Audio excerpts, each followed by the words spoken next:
आज की वीडियो में हम बात करने जा रहे हैं पित्त के स्थान एवं कर्म क्या हैं। ये जो 5 प्रकार के पित्त हैं, पाचक, रंजक, साधक, आलोचक और भ्राजक, इनके स्थान कहाँ कहाँ हैं और ये कार्य क्या क्या करते हैं। तो पाचक पित्त की सबसे पहले बात करते हैं। तो पाचक पित्त क्या होता है? पाचक यानी कि हमारे डाइजेशन से रिलेटेड कुछ है।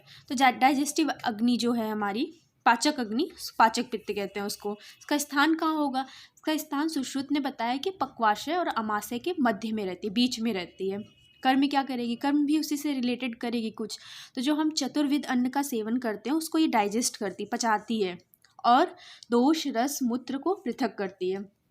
आपको पता होगा कि जब भी हम आहार रस लेते हैं तो उसमें क्या होती है, पाचक अग्नि आके काम करती है और वो सार और किट्ट भाग में पृथक करती है। ये जो सार होता है इससे तो अपना धातु फर्दर जो आगे की धातुएं, रस, रक्त, मांस, मेद, अस्थि, मज्जा, उससे बनते जाती है।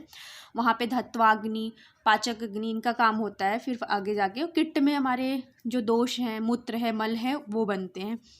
तो यहाँ पे एक बात देखेंगे, चतुर्विध अन्न क्या क्या है। तो आपको पता होगा असित, खदित, पीत, लीढ़। तो ये मतलब है कि आप किस फॉर्म में फूड को ले रहे हैं, खा रहे हैं या चबा के खा रहे हैं या निगल रहे हैं या पी रहे हैं या चाट रहे हैं, किस तरीके से आप ले रहे हैं। तो ये चतुर्विध अन्न होता है। तो उनको ये पचाएगा और इनको पृथक पृथक करता है।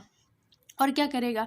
और अपने प्रभाव से जो बाकी 4 पित्त के स्थान बताए गए हैं, रंजक, साधक, आलोचक, भ्राजक, उनको जो उनके काम हैं उन करवाने में भी हेल्प करती है। समस्त शरीर की अग्नि कर्म से अनुग्रहित करता है। किसका कार्य है? पाचक पित्त का। उसके बाद बात करते हैं रंजक पित्त। तो रंजक पित्त का स्थान कहाँ होगा? यकृत और प्लीहा में। आप यहाँ पे देख सकते हैं, आपने अभी क्या देखा? पाचक पित्त। पाचक पित्त का स्थान कहाँ है? पक्वाशय एवं अमाशय के मध्य में, लगभग कहीं इधर आएगा इसका स्थान।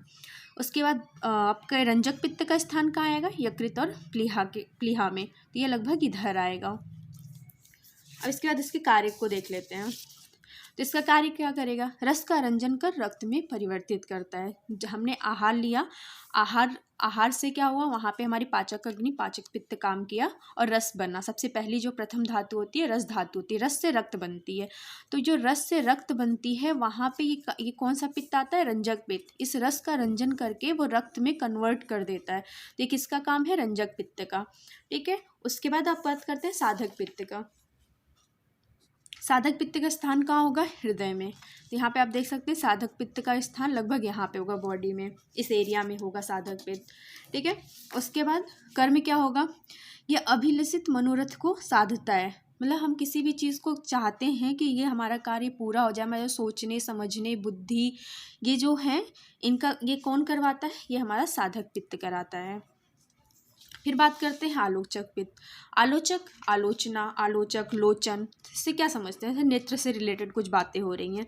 तो यहाँ पे इसका कहाँ स्थान होगा? हमारी दृष्टि में। मॉडर्न में आप देखेंगे तो कॉर्निया से आपको रिलेट कर सकते हैं। तो वहाँ पे देखेंगे दृष्टि। आलोचक पित्त का स्थान कहाँ है? दृष्टि में हमारे। ठीक है। इसका काम क्या होगा? रूप को ग्रहण करेगा, देखने का काम करेगा ये। ठीक है। उसके बाद बात करते हैं भ्राजक पित्त का। अब भ्राजक पित्त कहाँ होगा? इसका स्थान होगा हमारी त्वचा में। तो स्किन जहाँ पूरी बॉडी में ही होती है, सबसे बाहरी लेयर स्किन की है, तो ये त्वचा पे होता है। इसके कर्म क्या होंगे? हम जो भी अभ्यंग, परिसेक, अवगाहन, आलेप आदि जो भी क्रियाएं करती हैं उनमें जो द्रव्य यूज़ करते हैं उनको पकाने का काम कौन करता है? भ्राजक पित्त। और क्या करता है? छाया नाम च प्रकाशक। और हमारी जो छाया है उसको भी ये प्रकाशित करती है। छाया, प्रभा, ये सब जो है हम आगे पढ़ेंगे। ठीक है। तो अगर आप इस छोटे से इससे देखोगे तो स्थान इसमें आपको समझ में आ जाएगा। सबसे पहले पाचक। पाचक कहाँ होगा? पक्वाशय अमाशय के मध्य में। फिर बात करेंगे हम रंजक पित्त। रंजक पित्त कहाँ होगा? यकृत और प्लीहा में। साधक पित्त कहाँ होगा? हमारे हृदय में। फिर उसके बाद आते हैं भ्राजक पित्त। भ्राजक पित्त कहाँ होगा? स्किन पे होगा, कहीं पे भी होगा।